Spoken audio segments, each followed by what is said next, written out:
Որովհետև այս 30 տարիներ այո նման էին մեր անառակ որդուն, որը չէր հասկանում ինչ պահանջ ունի ինքը, ուր պետք է վերադառնա։ Հիմա չի հասկանում։ Բայց Արցախի կորուստը եւ այս օրհասական վիճակը մեզ ստիպելու է այդ դարձին։ Ոչ, եթե ստիպեր, արդեն ստիպած կլիներ։ Եթե ստիպեր 2020 թվականի պարտությունը ստիպած կլիներ, 2023-ի Արցախի հայաթափումը ստիպած կլիներ։ Եթե կան 1915 թվականի ցեղասպանությունը կլիներ։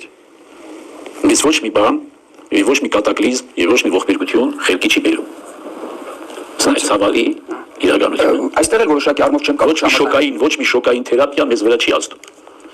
Բացարձակապես։ Մենք ինչ-որ յուրօրինակ տեսակ ենք մարդկության մեջ, որին բարեկեցությունը փչացնում է, ողբերգություններն ու կորուստներն էլ չեն խրատում։ Բարեբախտությունից շփանում ենք, ողբերգությունից չենք խրատվում։ Սուրբ Գիրքից մի մեջբերում արեցի դա, դրանով էլ ձեր այս հարցին պատասխան տված կլինեմ։ Որտեղ ասում է, բոլոր ժողովուրդները ինչ ճանապարհով ուզում է թող ընթանան։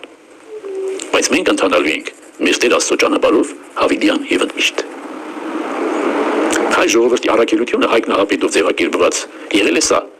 Մյուս ժողովուրդները բելի ճանապարհով կգնան, Նեբրովտի ճանապարհով կգնան, ինչ ճանապարհով ուզում են գնան, ասաց Հայկը։ Բայց մենք գնալու ենք այն ճանապարհով, որը մեր Տեր Աստծունն է, եւ մենք այդ ճանապարհի վրա պիտի մնանք հավիտյան եւ ընդմիշտ։ Ցավոք, ոչ հավիտյան եւ ոչ էլ ընդմիշտ չմնացինք։ Միշտ այն մյուս ճանապարհները փորձեցինք։ Իսկ այդ ճանապարհները հարյուրավոր հազարավորներ են։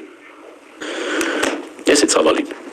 Իսկ մեր ճանապարհը շատ հստակ գծված է դեռ ոչ թե 1700 տարի առաջ, 1700 տարի առաջ այո, մեկ անգամ եւս վերահաստատված է։ Բայց մեր ճանապարհը գծված է Հայկ Նահապետի կողմից։ Հավատային կլինեք այդ ճանապարհին, կշահեք, անհավատարիմ կլինեք այդ ճանապարհի նկատմամբ, կտուժեք, եւ Հայկը կպարտվի ոսող բելին։